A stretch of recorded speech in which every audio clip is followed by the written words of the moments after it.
everybody. I'm Jenny, and welcome to the Para Exchange podcast. This week, we are really switching things up. Todd is away, so we don't have him, and then Chelsea's last episode was last week. So tonight, we're bringing in our new co-host, Matt Warner. So everybody, welcome Matt. And then our special guest tonight is a very dear friend of mine. Hi, Matt. You're here. Yay. All right. Our special guest tonight is a very dear friend of mine. He is the star of Tarot Date on VidiSpace, and he has recently just finished his first book. Let's welcome Ken Boggle. Hello. Hi, Ken. Hi, Matt. Hi, Jenny. Thank you so much for being here with us tonight. I'm so excited to have you on the show, and I feel like we should just have one big party. I feel like that's exactly what we should. Actually, I partied really hard last night, so if we could just be chill, that'd be great. Because I'm 37, and I'm beginning to feel like maybe my party years are beyond me. A little bit. All right, so we'll keep it more like the coffee style. Coffee with Ken. I'm here for that. I can do that. I'll drink for you, buddy. There we go. Thanks, Matt. Thank you very much. So you just finished writing your first book. Yeah. Do you want to tell us a little bit about that? Because I know it's all about your special tarot secrets and all of your experience with that. Yes. So I've lived a really incredible life. I grew up in a holler in southeastern Kentucky and ended up traveling the world. You know, I grew up not really having food. And now I not only have food for myself, I've got charity things that I do to help bring people food. And I have used my life as Ken Boggle to achieve that. So the book takes you from growing up in a dirt poor into becoming something where you're your own business owner, and I do that kind of like as an autobiography, but also sort of just like a memoir, really, I guess is what they call it. But I did it in a way that no one else has done it before, in that I did it using the major arcana. So the Fool starts the major arcana, and then it goes through every, the High Priestess and the Emperor and the Empress, and I tell you about those cards, what they mean, what the cards, what the description of the cards are. And then I tell you about readings that the cards have come up in and how I've used that in readings to help the people. And then I've also talked about how it affects me personally. So it's a memoir. It's like an autobiography, but done through the lens of the major arcana, so that by the time it's over, you will definitely know how I became Ken Boggle, and you'll definitely know something about tarot too. So it's never been done that way before. I'm really happy with it. I think it's going to be shocking. I think it's going to be shocking just because, I wanted to tell all of my truths. So there's a lot in there that normal people just would admit to, but I had to, because I want to make sure that everybody sees me as human as I really am, so that they know that if I can get through something, they can get through it. I love that so much. Well, thanks for being here, Ken. We appreciate it. There you are. So sorry. So sorry. So, I mean, you've been reading tarot for over 25 years all around the world. So I can only imagine the things that you have in that book. Do you have a release date for it yet? Is it still kind of up in the air as to the official release? It's still really, really early. It's like really early. Basically, what I did was finish getting it all down, which is the biggest part, is getting it from here to here, Mm-hmm. That's the hard part. And also trying to hit like the expectation. You should have they say to me that you should have a book that is anywhere between 60 and 80,000 words. Well, mine turned out to be 88,000, because I just ramble and go on like a maniac and, talk about all kinds of crazy stuff. But the editor now has it. So hopefully she'll chop away at that 88,000 words and make it something a little more readable and enjoyable. Definitely would be more grammatically correct, I would assume. So it's with the editor. Her name's Mary Jo, and she lives in Tennessee, and she's a client of mine. And she said, "Oh, by the way, I'm a copywriting editor." And I was like, "Wait, what? Will you do my book?" And she was like, "I would love to do your book." So that's where we're at now. She's going to edit it and make sure it all flows beautifully. Then she'll send me back revisions, and I'll do those revisions, and then we package it together as a manuscript kind of thing. It was fate. It was meant to be. It was kismet. Yeah, it was so meant to be. Thank God when things like that happen, though, right? Oh my God, how great is that? So good. That's so good. So, can I ask you, just from a writing perspective, do you feel like you were channeling when you were writing sections of your book? Because I know just as a journalism major myself, like from years ago, whenever I would write, a lot of times it felt almost like I was channeling from something outside of myself. I can't. Okay, normally, yeah. When I'm in my, when I'm in my bedroom at night, I have a legal pad that I always like write things on, and I always journal. I've got journals. I have totes upon totes full of journals, and that feels a lot like I'm channeling. This really wasn't like that. This book was more like um pulling from within. Hmm. Like it was really sort of like cathartic and therapeutic, to have to go back and look at things that I really didn't want to look at, and then to have memories of things that I suppressed from my childhood, and um pulling that out of me was hard. It was really really difficult. So no, it wasn't like channeling, but it was certainly, gosh, I don't know. It's a exercise in self-awareness and healing, I think, really. I love that. Do you think that the book would be beneficial to anyone who's diving into shadow work or anyone who's kind of trying to start that sort of journey within themselves? You've asked me some really good questions, Jenny. Nobody ever asks me questions this good. um yeah, I think it'd be good for shadow work. Yeah, I think it would be great for that. I think it's also good that somebody who is involved in like all this kind of comes out and tells the ugly side of things of their life.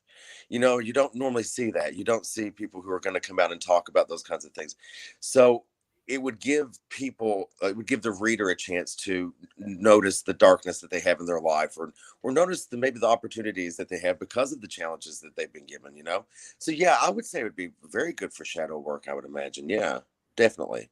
I love that. I'm so excited, honestly, because I feel like as more and more time passes, I've always been a big advocate of shadow work, but I feel like I'm diving into it deeper and deeper and deeper. And I think the older you get, it's almost like the easier it becomes to dive into the deepest aspects of shadow work. So Hmm. I'm excited. Yes, it's really good. I've really, I thought to myself when I was writing some of it, Jesus, no, I can't. My mother's going to die. And my mother's going to lose it. I'm going to get alienated from the family. And then I realized actually nobody in the book comes off worse than I do. So like, it's going to be fine. If I'm like the worst thing about it, it's going to be great. But it helped me to come to terms with some things about myself that I really didn't want to admit to, you know, and it was really healthy. I enjoyed it. Well, you have to love all parts of yourself, You or so they must. say, unite the yin and the yang. Yes, I actually was on Instagram earlier today, and I saw that somebody had posted something, and half of it was this like really aggressive demon face, and the other half was the Buddha, and under it it said, "You can be both. You can be 100%. you can be both." And the Hmm. reality is, we all are. You Hmm. know, the people who think that they've got it nailed down and they're the greatest of people and that they do nothing wrong, they're only lying to themselves, which in the end makes them the saddest person in the room.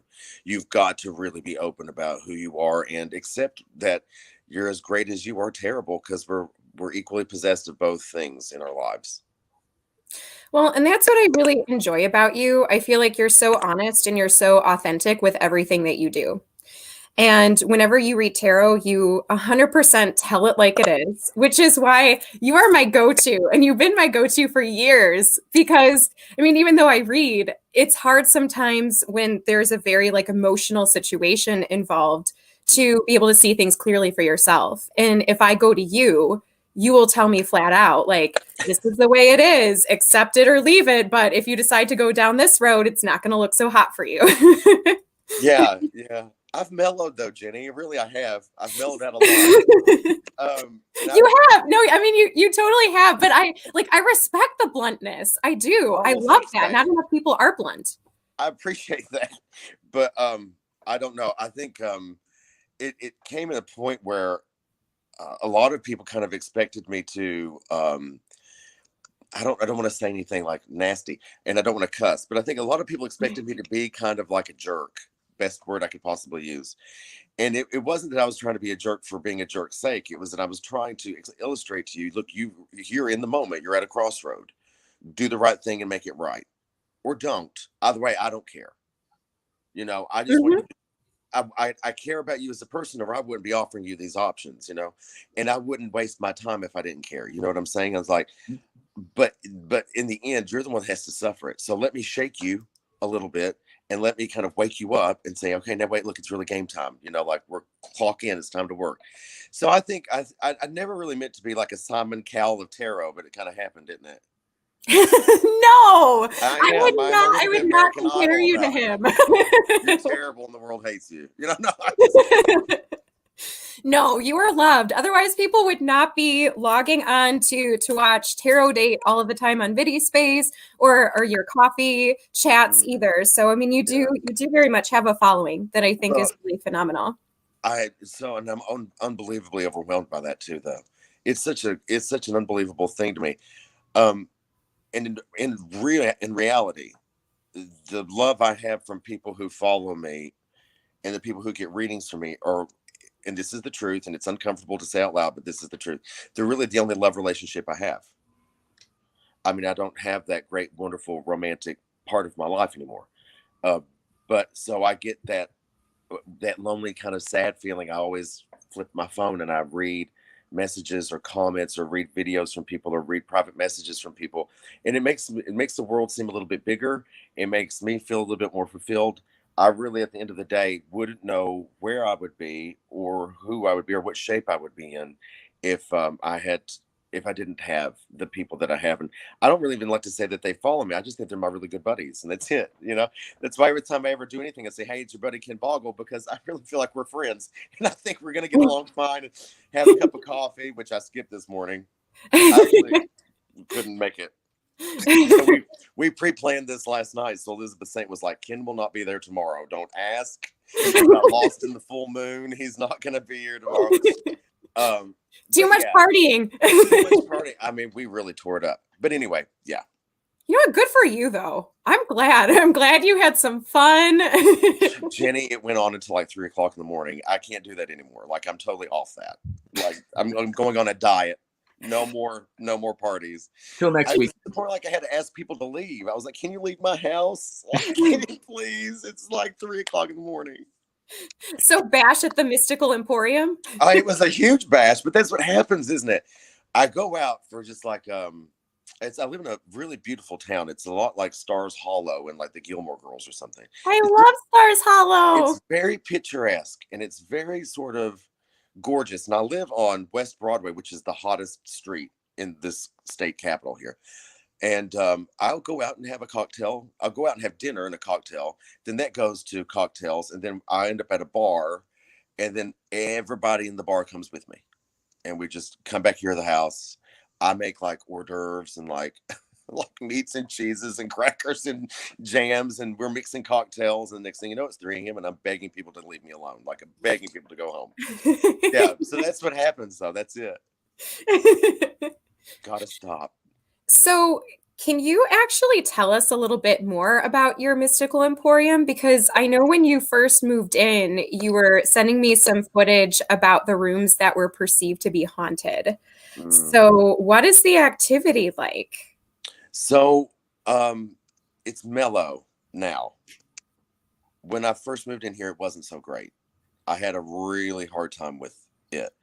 But my partners, Sarah and Greg, they lived here with their children for years. They didn't experience anything that they knew of. It was only until a few weeks ago that the youngest son said, "Oh, there was something that was in my closet," and it was this negative entity that I had picked up on that has now been extracted from the house, you'd say. I don't go up on the 3rd floor ever. Unless it's like absolutely Ken has to go up. And I certainly don't go by myself because I'm not doing that. But what sucks is that my bed is right next to the 3rd floor door. So it's an old house. It's over 200 years old. It cracks, it pops, and yes, it's a thing. We have all kinds. We live in a really kind of wooded area somewhat. So you get like squirrels and things like that. So you have to be careful not to think that that's paranormal. But you can't deny the fact that this house is absolutely full of antiquities from all over the world. And we're talking about war uniforms. We're talking about, gosh, stuff that predates, 1800s, 1600s, some of it, and it has all these little tiny antiques, and the whole vibe of the house and the experience of the house itself has left energy here that's just really heavy, or not heavy, it's just thick. So what I always say is that I encourage people to come and experience the house for themselves. I no longer use the term that it's haunted, because I've really done a great number in trying to like clear it up, and I think that the spirits that are here are lovely and great. There's only one, and he has his place, and we don't talk about it, and we move on from it. But yeah, I encourage everybody to come and stay. And all of our guests have had their own individual experiences. Some of them have had none, and they've had lovely night's rest, and they've enjoyed it, and had a great time. And then other people, have had some really intense things happen. So come and experience. It's in Frankfort, Kentucky, and you can get there through Airbnb, and you just go to boutique hotels. And I'm the only one. You won't, just look for the guy who's holding a deck of cards instead of it being a picture of like a room or a house or something. It's just a self promotion of me. Very self-explanatory. And a hat, what I mean? It's like, okay, that's Ken Boggles. That's where he lives. Yeah. But it's a lovely place. We've done a fantastic job. It's a beautiful, beautiful house. And it's very practical magic, you go into this really great parlor and get readings with me, which is also where I chant and meditate every morning, because I'm a Buddhist, and where I wrote my book there in the parlor. And then you go through the lounge, this lovely, great, big, beautiful dining room with this like 12-foot room divider that's just thousands and thousands of dollars worth of greatness. I'm always afraid I'm going to knock it over when I'm dusting. But it's just like, and then the second floor, there's these beautiful bathrooms, these beautiful bedrooms, and it's a great wraparound porch. It's just a great, great place. And I hope people come and spend the night with me, or spend a weekend with me, something like that. As soon as you say practical magic, it's like, sign me right up. Practical Magic is my favorite film. It really is. Yeah, we do midnight margaritas whenever we have guests here. We actually have midnight margaritas, or whatever you want to, whatever kind of cocktail you want, because the bar down there is just unbelievable. It takes up 3 or 4 cabinets. It takes up a huge amount of space. If you want a cocktail, we'll make it. We even have a house cocktail list. But at midnight on Saturday nights, you can most definitely bet that we're all popping a cork or slinging a few back, and having a good time.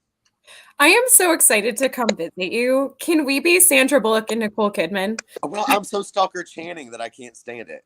I try to be Sandra Bullock, but I can't now. I'm more Stalker Channing, and that's okay. That's okay, Stalker Channing is phenomenal, and they actually wrote another book 2 books in that Practical Magic series, and the other one that they wrote is based on her character. Oh, so, I didn't know that. Yeah, it's called, I think, The Rules of Magic. It's really good.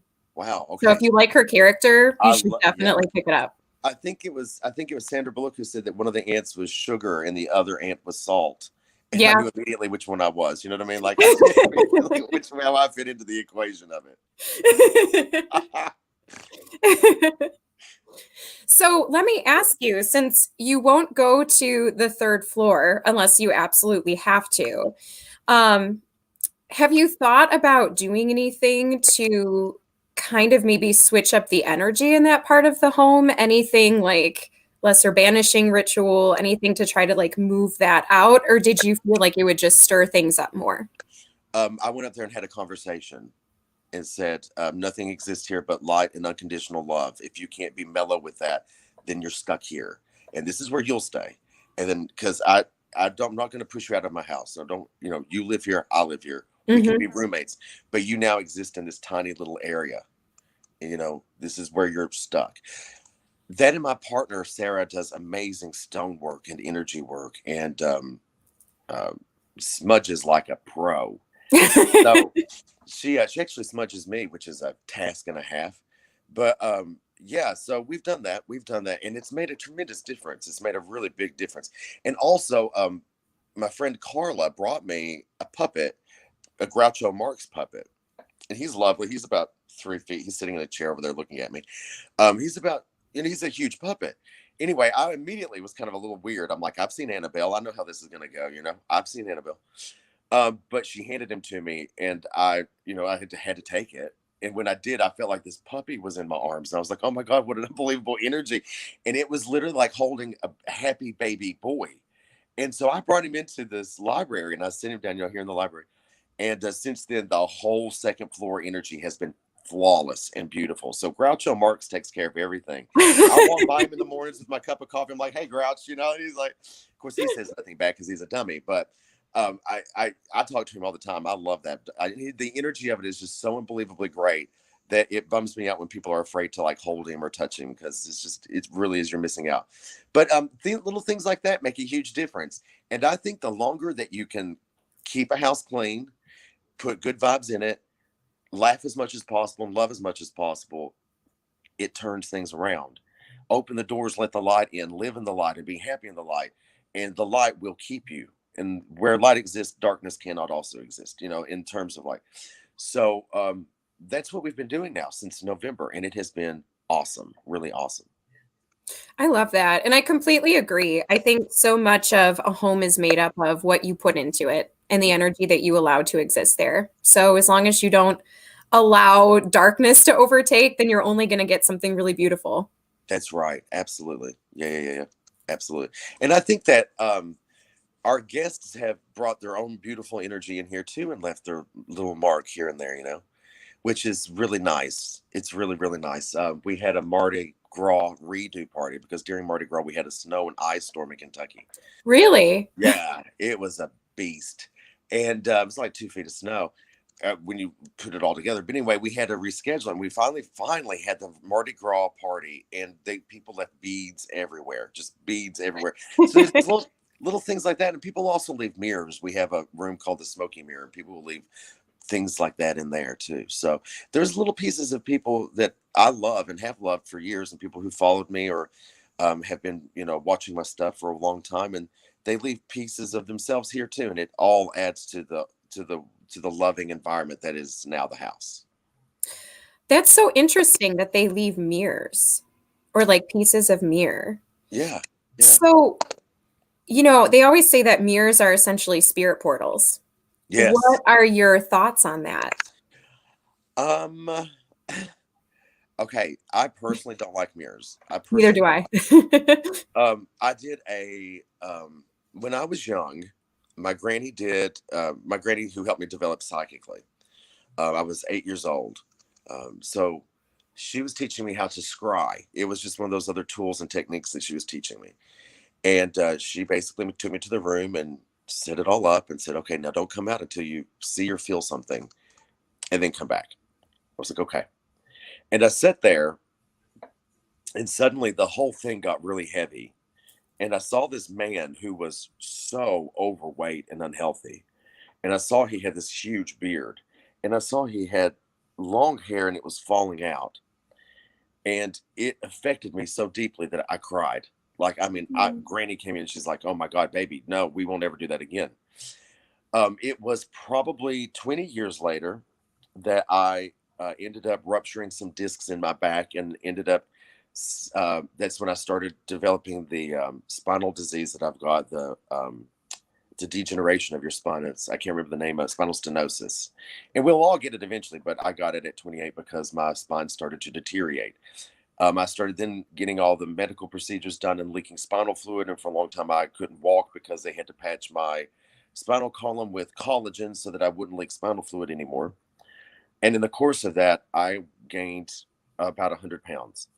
So I walked by a mirror one day and realized that I had seen myself when I was a child.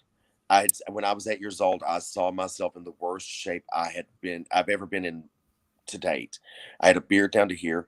My hair was this long, and it just was falling out. And I was miserable. As a kid, saw myself in a mirror like that, and it was just too much. So yeah, I don't play with mirrors. I don't do scrying. It's not my bag. Good for you if you do. Good luck. All the best to you. I'm not going to judge you. Even when I'm doing personal care time, you're brushing your teeth, you're combing your hair, you're doing something like that. It's hard for me because I just go back to that mindset I had when I was a kid, and I was just petrified. You know, it's like watching It and then going to a birthday party where there's a clown or something. You know, nobody wants that. So, yeah, that's a whole thing. The smoky mirror room, though, is probably the heaviest, I think, energetically because of the mirrors. But people who sleep in there have a fine time for the most part. I've only had about 3 people who've had different experiences. Are you allowed to talk about what some of those different experiences are? If you don't want to, it's okay. The reason I don't want to talk about it is because I don't want to get somebody to think ahead. Yeah. Because I'm actually keeping track about what's happening to see what happens most often, you know? Because if you don't know what happens and you come in and you experience what somebody else has experienced and you didn't know it, then we're having breakfast the next morning and say, oh, by the way, did you know 4 or 5 other people have had this experience? And you know, it means something, you know? It's so never tell the class what the answers to the test are, right? You just sort of say to the class. Well, I hope one day you'll share it with me because I'm so curious. As soon as you spend the night, which you're going to. I know. Yeah, I know. I'll probably figure it out firsthand, honestly. Like, it sounds terrible, but a lot of times before I go to sleep at night, I actually cover up all of the mirrors in my room. I don't actually leave them like clear to look into because I have like a lot of weird stuff that passes in and out of my mirrors at home. So I have to leave them covered. Wow. I didn't know that about you. Yeah. Fun fact. I cover mirrors when I'm walking by naked just because I don't want to I don't want to scare myself anymore. I've been there, done that. No thanks. No, but that's really interesting. You know, they do that. Several religions do that, especially during the time when of grieving and stuff like that. Yeah. Very interesting. Very interesting. Well, because I think a lot of times you never know what's actually going to come in and out of a mirror. And even the feng shui of mirrors is so important. Like, you don't want a mirror facing a doorway. You don't want a mirror facing a window because then it really amplifies the energy. Yeah. So are the mirrors like all over the room? There are mirrors all over the room. So there's no feng shui to it. That'll be exciting. It's chaos in there. It's complete chaos. But in my parlor, we have a mantle, and this mantle came from, I think this mantle is original to the house. A couple of other mantles came to us through Victorian restoration specialists. So the one in the parlor, though, I think is actually original. However, it has a mirror in it. And I did not know mirror feng shui at the time. I couldn't abide by there being a mirror in the parlor. So I took a stained glass window that was roughly the same size and just plopped it up against the mirror. So I had to block the mirror for it because the mirror, it looks across the reading table out into the window, and the energy was just totally off. And since I closed that up, it's been really much better in the parlor. That's smart, because I can only imagine what you probably had coming through on some of those readings with that kind of energy being in play. And the energy of the town. Yeah. Like, literally, we're right next to the Kentucky River. Like, we are on the Kentucky River. And the house itself sits on ley lines. And it's also crisscrossing an electrical grids. And it sits on a limestone basement. Someone said to me the other day, she said, only an Aquarius could live in a house that messed up. She used the F-bomb, which I appreciate. But, you know, for the sake of your show, she said, that's really messed up. Only an Aquarius could live in a house like that. And I'm like, you're right. Take a weirdo for sure to get in a house like this. That's so interesting, though, because it's so many different types of energy. And I don't think that a lot of people really understand what ley lines are or how that impacts a home, but it makes a huge difference. I mean, every place you go has a different energy to it. But when you have that, and then you have the water element, water alone, I feel like attracts spirits like crazy. And then when you have the limestone and the electricity, oh man. It's a mess. And so the house is rumored to have at one point been a brothel. And I'm here for that. I always end up in brothels. I don't know what has happened in my karma that I end up in a brothel every time I turn around. One of the first things I ever did as a public gig was a brothel. And actually, when I was 16, I read a brothel.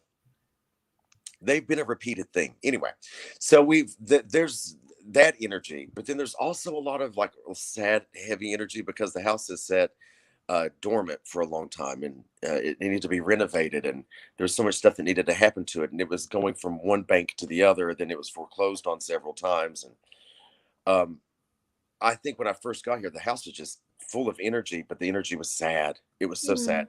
So now, whenever I'm cleaning, which I have to do every day because it's a 6,000 square foot house, you have to clean every effing day, or it gets you get behind, right?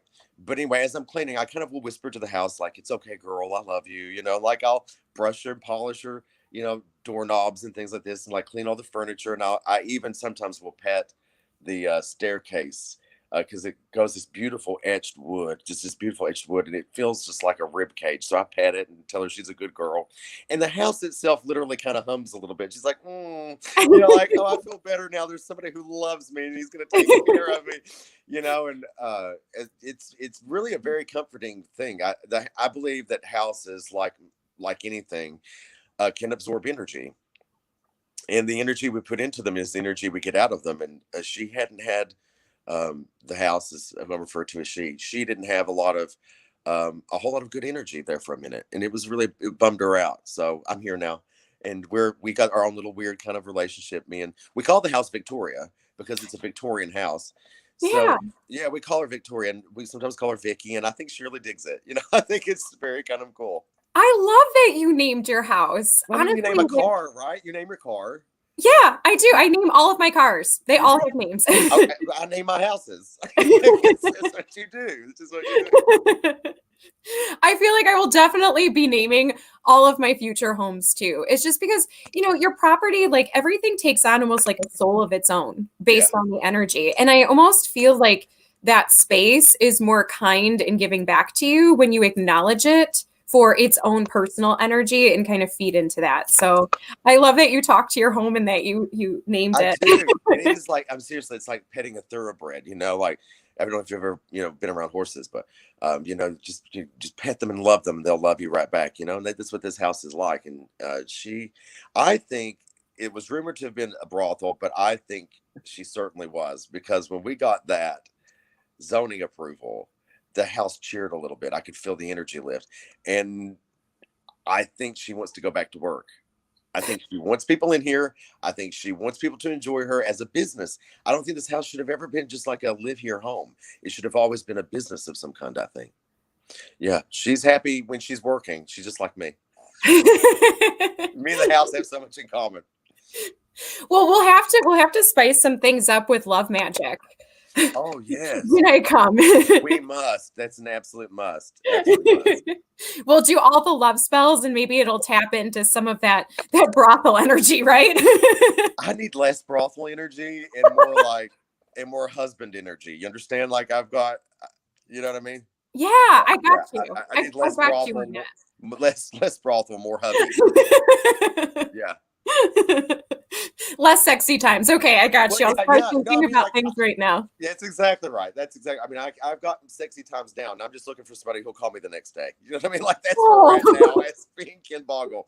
So yeah. Please, let's do that. Bring all the candle magic. Bring all that. We'll just set them up in every room. I would be very thankful. Third floor. Yes. So we have Matt. I don't know if you can see any of the chats coming in on your end. Yeah, I've been watching them. Okay. I don't know if Ken's able to see any of them either, but people are writing in Ken saying that you are incredibly gifted. Oh. And that they have spirits in their home that remind you of theirs. Oh, wow. Well, see, I appreciate all that. I really, really do. And if you have spirits in your house, do your best to sort of come to terms, and if you can't come to terms, kick them out. But if you can come to terms, it's always good to allow someone to spend their life, because it is the afterlife, but it is their life, their consciousness is still existing, even though their body isn't. It's important for them to be happy where they're at. And, I have a couple of really great residual spirits that are here, and women, and we get on decently well because they're living their life separate than mine. It doesn't cause any kind of issue. And the male spirit actually prefers women to be here. He doesn't like me because I'm a guy. but he prefers women. In fact, my business partner, Sarah, will often go up to the third floor and the light will already be on. And I don't go up there, and we always turn it off. So how's that happen? So anyway, yeah, he loves women. So my guests most usually are women. So he's happy when they're here. And I just think like coexist with your spirits. If you can't kick them out, you got options.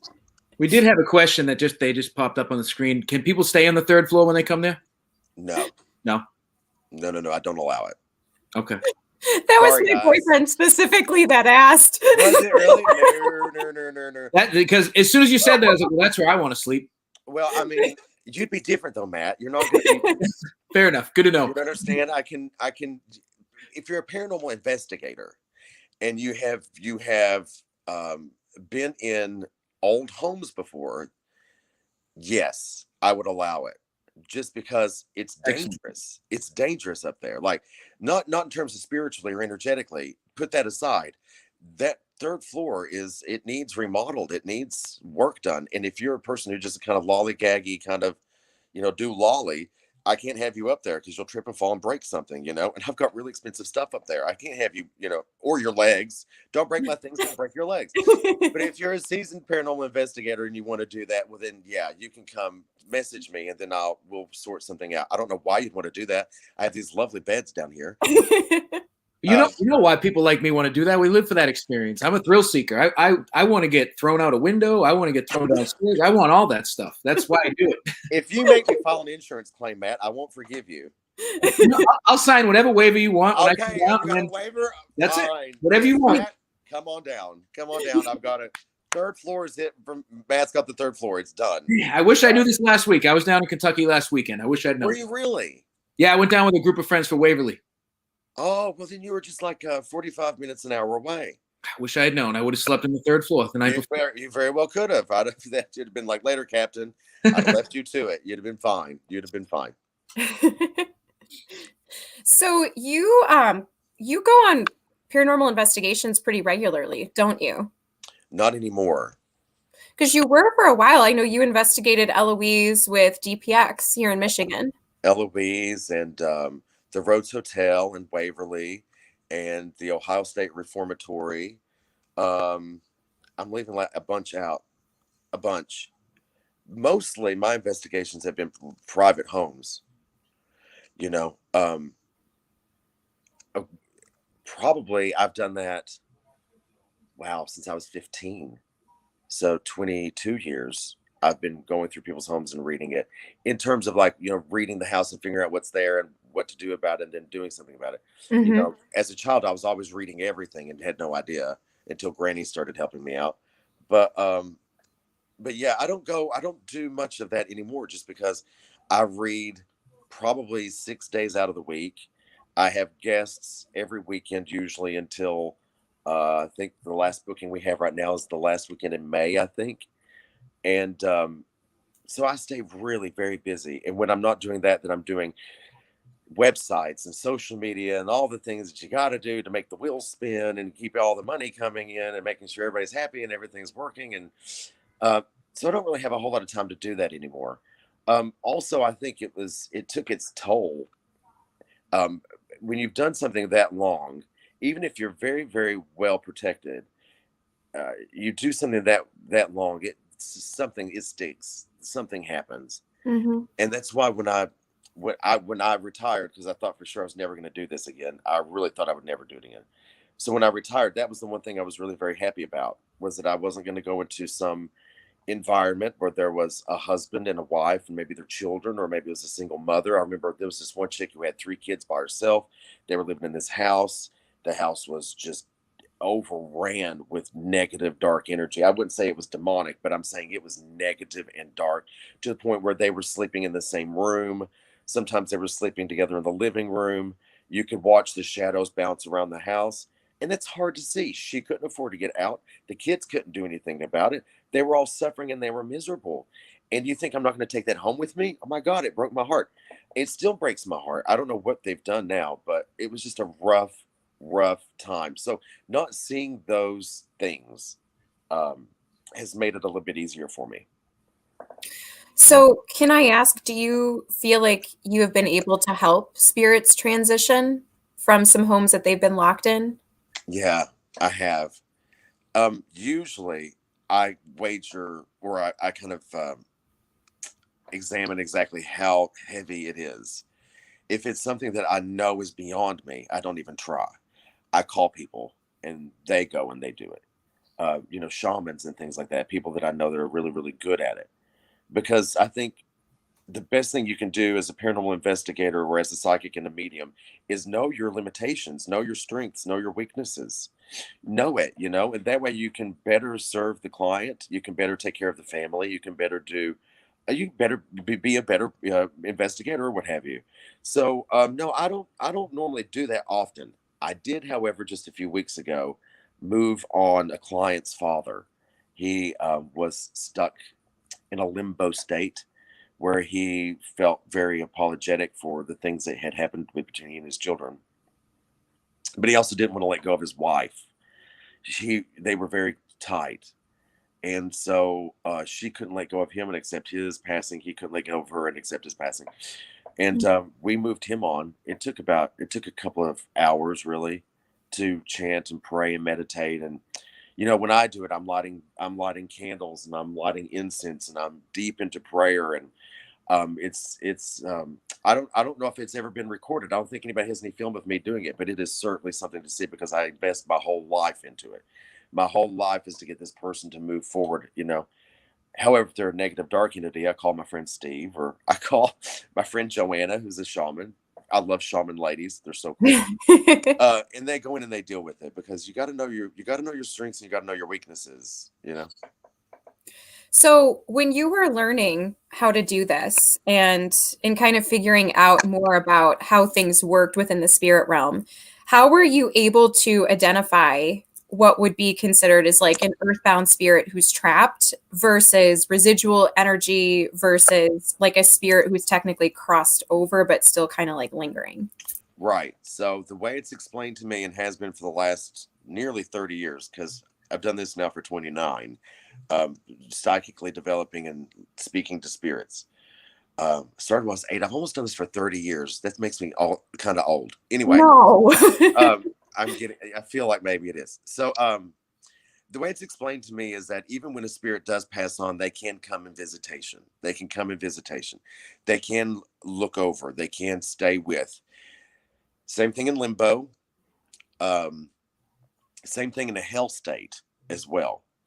I find that the thing that differentiates, or the thing that determines what the spirit is going through, is not only the recordable, measurable data of what's happening or the evidence that's presented, but also the overall energy of the house or wherever you're at, but also how's it affecting the people that they've left behind.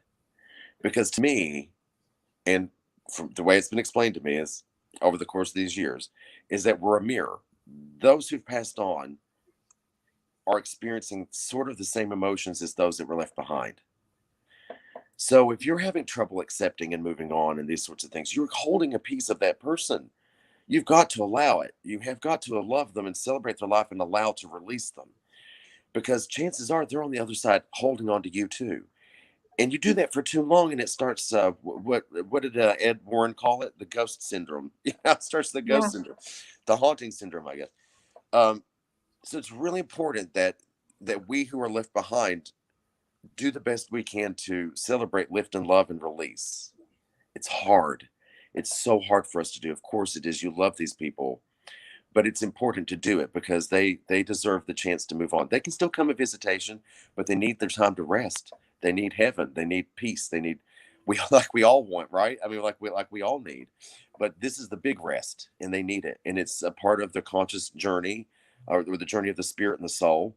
And so, yeah, I always say, what is the house like? What is happening in it? How are the people who are left behind? How are they doing? What are they experiencing? And or is their behaviors changed in any way, or are they uncharacteristically themselves, or what have you? That's how I kind of determine where a haunting is. Do you know what I mean? Like in Mhm. terms of like what kind of a spirit I'm dealing with. Now, conversely, you have a demonic spirit, and I know that immediately. And if people say, well, demons are everywhere, on certain television channels, one would believe that to be true. I have found that we're very fortunate that demons aren't as popular as they may seem to be on TV. However, they are real. Make no mistake, whether you believe in them or not makes no difference. They could give a rat's butt about what. I'm really cleaning my mouth up right now. You all should be but they don't care.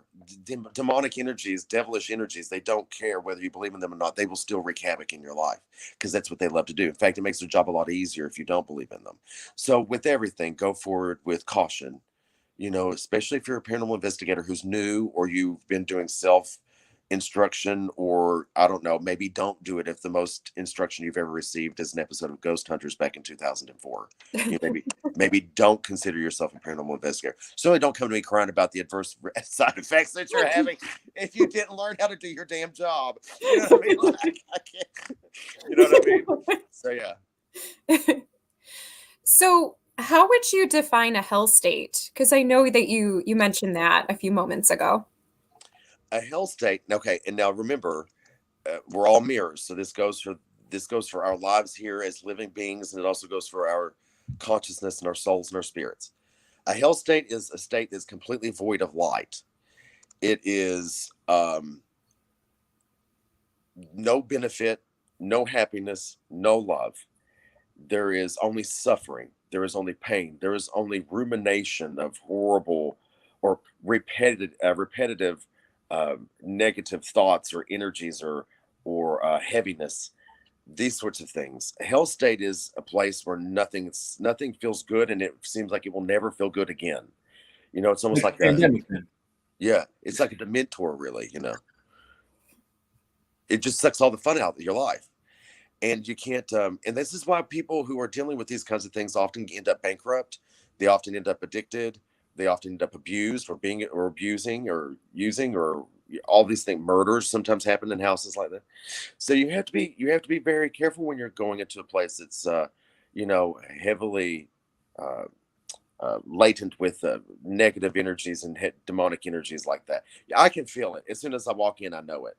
Like as soon as I walk in, I know it. And here at the house, I had a little moment where I thought that's what was happening, because I was like, wait a minute, Sneaky Pete, you got by me for like a month. What's happening here?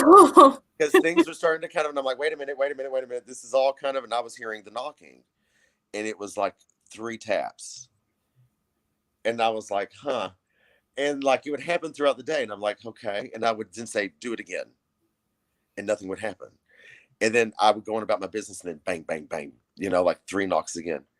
And so finally I said, until you can make this whole house smell like sulfur and do exactly as I've asked you to, I have no reason to fear you. None whatsoever. And that's when me and that guy first started interacting, is because it's like, you're not a demon at all. You're actually just this a-hole who passed a long time, and he needs to be sorted out. So I sorted him out. And since then, Marco's Groucho's here, and everything's great. But yeah, I thought the house for just a split second was housing something negative like that, but it totally wasn't. And it was a combination of the house being lonely, the residual history of it, the way people who did have the house didn't keep up with it, how it was sort of neglected, and then this male energy that was just doing his best to run me out of Dodge, but he met his match. That's awesome. I'm really glad you don't have a demon living in your mystical emporium. Oh yeah, I was worried for a split second though, babe. I'll be real honest with you. I heard that 3 taps, and I thought, we may be in trouble. Like we may be in trouble. But it was the total opposite of that. Total opposite of that. It was just a guy who was caught in a hell state, and he couldn't get through it in life. And when he passed, it was still heavy on his conscience, and so he couldn't process it and move on. And so he's trapped in it. And, maybe one day when he's ready to experience light and love, because he's not there yet. When he is, we'll go back upstairs and we'll let him loose. Let him pass him on to the other side so he can get some peace for himself. Don't know what he did, but it must have been terrible. Oh, yeah. That's really sad. Yeah.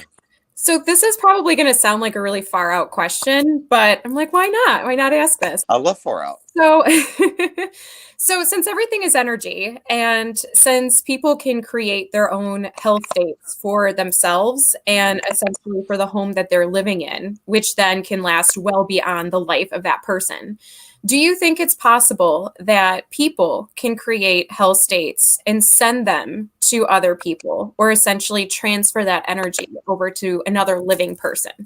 Absolutely. Absolutely. I think it is its own form of cursing. It's a curse, really. But yeah, the answer is yes, for sure. I have no doubts. No doubts at all on that point. I think that anytime something leaves, okay, imagination is the first step of manifestation. If you can think it, that's step one. Step two is the planning of it. Step three is speak it into existence. Step four is to act on it. And to do so consistently with perseverance and faith, boom, it will happen. If you never give in and never give up and you follow that formula, it will happen. So when something comes out of your mouth and you feel so vile towards someone that you're doing that and you start speaking that, that's exactly what happens. That's what goes down. So it's very important that you be careful, because with curses, like any other kind of magic, it comes back. Mm-hmm. And the negative karma on that is more than I'd like to bear. Absolutely. I was dating this guy and I totally fell in love with him, like head over heels, totally in love at first sight.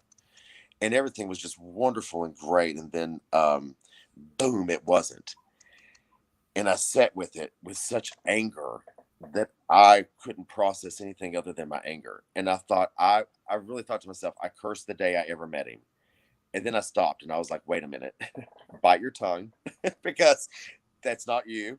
That's your anger. And two, magic comes back. What comes out of your mouth is karma. Karma comes back. So instead, what I started to do, and what I encourage anybody to do, and this is not an easy thing to do, if you have someone in your life that you wish bad things on, do the very opposite. Spend time focusing on them and loving them as much as you can. Focus on loving them as much as you possibly can, because that is how real healing works. That's how real healing works. Through forgiveness, whether they've asked for it or not, we are able to heal the wounds of our hearts. And if we do this with those people, instead of cursing them, we do better by them. We do better by us. We do better by the overall karma of our lives. So yeah, don't spend any time doing that. Rather spend time loving each other. And if you can't love them, then at least sit with compassion in your heart. If you can do that, then you've won the game. You've won the game. I find that there was recently a political figure that I hated beyond measure. Hated beyond measure. So what I did was I went and prayed every single time I could think about it. I prayed for his health. I prayed for his happiness. I prayed for his family's happiness. And I, over time, became numb to the bad things that I thought were happening, and instead saw the light at the end of the tunnel. And it made my karma better. Hopefully it helped him. Hopefully it helped his family. Hopefully it helped American. You know what I'm saying? So it's like I think don't curse each other. No. Don't send hell states to one another. Bad idea. Well, I mean, I wasn't advocating for that. I was just curious what your opinion on that was. I know you, girl. I know you wouldn't do that. No, I know you. Yeah, no, if somebody said, who is your one friend that would have done it? It wouldn't be you that I thought would be that person. I think it was Matt first before I think it was. Well, I was going to say, you just called out about 90% of us. So.